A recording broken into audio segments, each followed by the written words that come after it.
वहीं दूसरी तरफ न सिर्फ मिसाइलें, 45 ड्रोन से बड़े हमले रूस पर हुए। अलग अलग जगहों पर सुसाइडल ड्रोन्स रूस पर बरसते हुए नजर आए।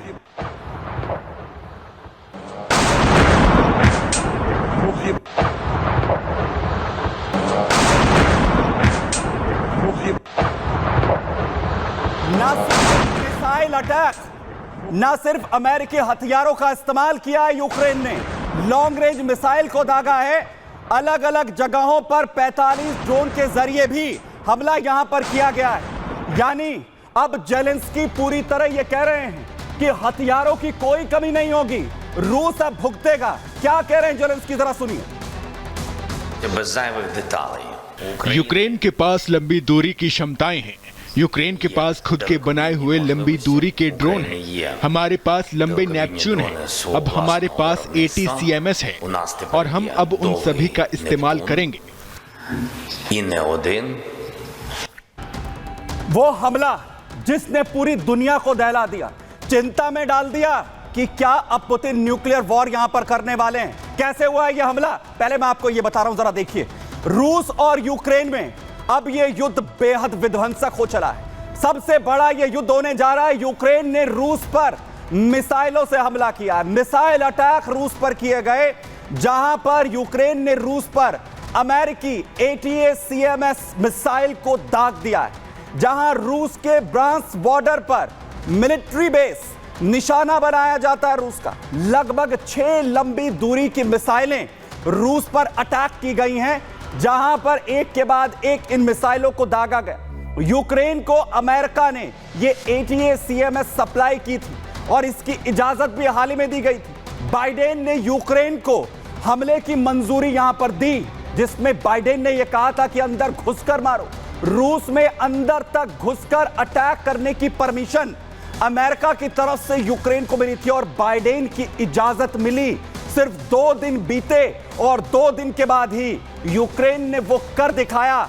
रूस पर हमले के बाद जेलेंस्की पूरी तरीके से इस वक्त अपना जोश यहां पर हाई दिखाते हुए नजर आ रहे हैं, पूरी तरह से एक्टिव यहां पर नजर आ रहे हैं। लेकिन ये जो हमला हुआ उसके बाद रूस की तरफ से भी एक्शन देखने को मिल रहा है। रूस की तरफ से पलटवार किया गया है। रूस ने कह रहा है कि संधि के पेपर, जो यहां पर परमाणु के जो डॉक्ट्रिन है, उनका पेपर अमेरिका ने पढ़ लिए होंगे। रूस ने बदलाव कर दिया है। क्या न्यूक्लियर से जो है वो रूस कर सकता है? सुनिए क्या कुछ कहा जा रहा है रूस की तरफ से। रूस से ब्रांस्क इलाके में ATACMS का इस्तेमाल इस बात का संकेत है कि अमेरिका तनाव बढ़ाना चाहता है। मुझे उम्मीद है कि रूस के नए परमाणु सिद्धांत का पश्चिम अच्छे से अध्ययन कर रहा है।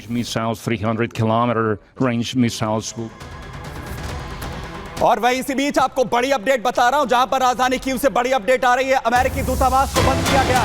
बड़ी अपडेट आ रही है राजधानी कीव से, अमेरिकी दूतावास को बंद करने की जानकारी यहां पर सामने आ रही है। संभावित हमले के चलते जो इनपुट्स मिले थे उसके बाद दूतावास को बंद किया गया है। US दूतावास, जहां कर्मियों को सुरक्षित जगहों पर शिफ्ट भी किया गया है।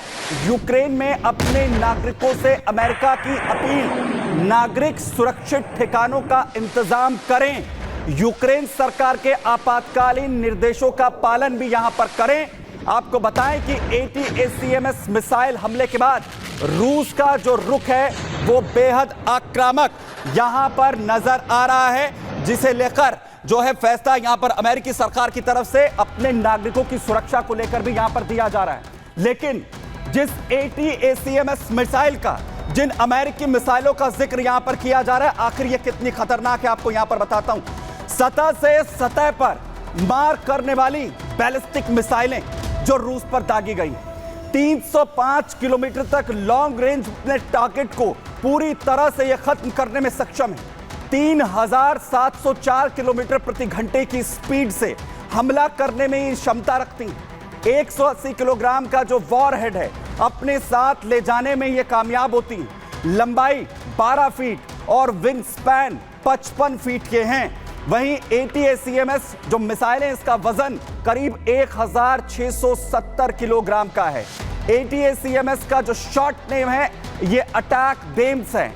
अमेरिका की लंबी दूरी की बैलिस्टिक मिसाइलें खतरनाक मिसाइलें हैं। अमेरिका ने पहली बार इराक पर इन मिसाइलों का इस्तेमाल किया था। अमेरिकी कंपनी लॉकहीड मार्टिन इन्हें बनाती है, इनका निर्माण करती है। 1991 के खाड़ी युद्ध में इराक पर ATCMS जो मिसाइलें उनका इस्तेमाल किया गया था। यूक्रेन को शक्तिशाली जो मिसाइलें हैं वो दी गई हैं, जिसके बाद अब यूक्रेन भी इनका इस्तेमाल यहां पर करता हुआ नजर आ रहा है। लेकिन जेलेंस्की पूरी तरह से श्योर है। एक तरफ वो ये कहते हुए नजर आ रहे हैं कि हथियारों की कमी नहीं होगी, वहीं दूसरी तरफ वो ये कह रहे हैं कि ये तो होना ही था, पुतिन हमें मिटाने पर लगे हुए थे, अब जवाब तो मिलेगा ही। जरा देखिए। रूसी राष्ट्रपति व्लादिमीर पुतिन कोई शांति नहीं चाहते। उनका लक्ष्य हमें नष्ट करना है। पुतिन का लक्ष्य दुनिया में अराजकता पैदा करने के लिए जब तक संभव हो युद्ध जारी रखना है।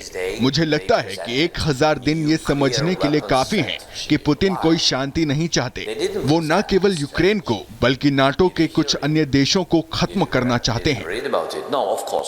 लेकिन अब हर कोई ये सोच रहा है कि जवाब रूस की तरफ से, पुतिन की तरफ से आएगा, बेहद खतरनाक आएगा। परमाणु हथियारों का जवाब यहां पर आएगा। कौन से हथियार होंगे आपको बताता हूं जो पुतिन अब इस्तेमाल कर सकते हैं। RS-24 यार्स खतरनाक परमाणु हथियारों में शुमार है रूस के। इसके अलावा टोपोल M जो पूरी तरह से तबाही यूक्रेन में मचा सकता है।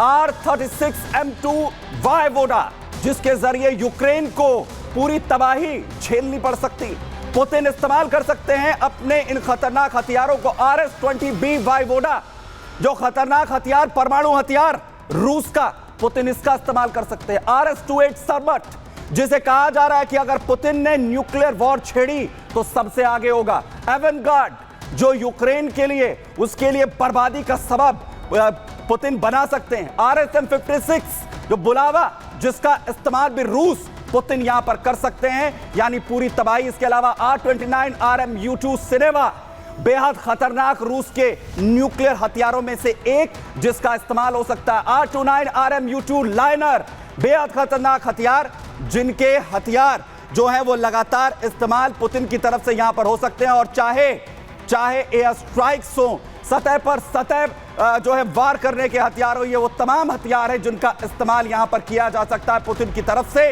जिसके बाद यूक्रेन में तबाही यहां पर हो सकती है। और बड़ी बात यह कि 1000 दिन इस युद्ध के पूरे हुए हैं, तो क्या अब ये वर्ल्ड वॉर 3 परमाणु युद्ध का जो है वो घोषित हो चुका है? जरा देखिए।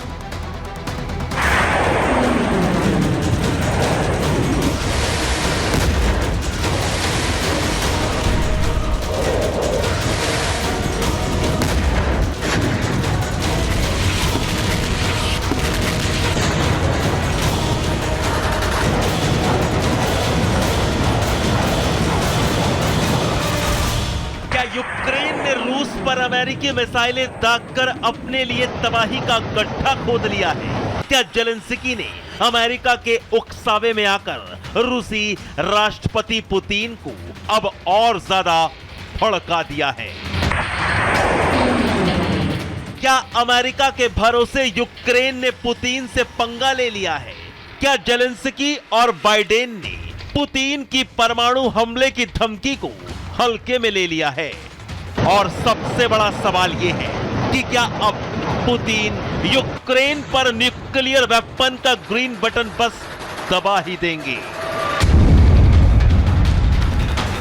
रूस के राष्ट्रपति व्लादिमीर पुतिन जिस बात के लिए यूक्रेन को बार बार आगाह कर रहे थे, चेतावनी दे रहे थे, वही सब यूक्रेन ने आखिर कर ही दिया। पुतिन के तेवर अब तीखे हैं, यूक्रेन पर नजरें टेढ़ी हो गई हैं और सीधे सीधे यूक्रेन के साथ साथ अमेरिका को भी रूस अपनी नई परमाणु नीति गौर से पढ़ने की धमकी दे रहा है। यूक्रेन ने रूस के ब्रांस्क बॉर्डर इलाके में मिलिट्री बेस पर अमेरिका से मिली लंबी दूरी की ATACMS मिसाइलों से हमला कर दिया है। रूस के रक्षा मंत्रालय के मुताबिक मंगलवार की सुबह लगभग 3:25 पर यूक्रेन ने 6 अमेरिकी ATACMS बैलिस्टिक मिसाइलों से हमला किया और रूस पर यह मिसाइल अटैक बाइडेन की इजाजत मिलने के 2 दिन बाद हुआ। लेकिन अब खतरा इसी बात का है कि यूक्रेन ने रूस को छेड़कर कहीं थर्ड वर्ल्ड वॉर का सायरन तो नहीं बजा दिया है, क्योंकि रूस की नई परमाणु पॉलिसी उसको किसी भी बाहरी हमले के हालात में जवाबी कार्रवाई में अपने परमाणु हथियारों के इस्तेमाल करने की मंजूरी देती है। ऐसे में अब रूस बैलिस्टिक मिसाइलों के जवाब में कभी भी न्यूक्लियर हथियार इस्तेमाल कर सकता है, और इसकी वार्निंग पुतिन एक बार नहीं बल्कि बार बार दे चुके हैं। रूस और यूक्रेन के बीच छिड़े युद्ध को 1000 दिन पूरे हो गए हैं, लेकिन रूस और यूक्रेन के बीच छिड़ी जंग रुकने के बजाय अब और भी विध्वंसक मोड़ पर आ गई है, क्योंकि पुतिन की परमाणु बम हमले की धमकी यूक्रेन में सिवाय तबाही के कुछ नहीं लाएगी, और अगर ऐसा हुआ तो फिर पूरी दुनिया तीसरे विश्व युद्ध के मुहाने पर खड़ी दिखाई देगी। Bureau report, Republic Bharat.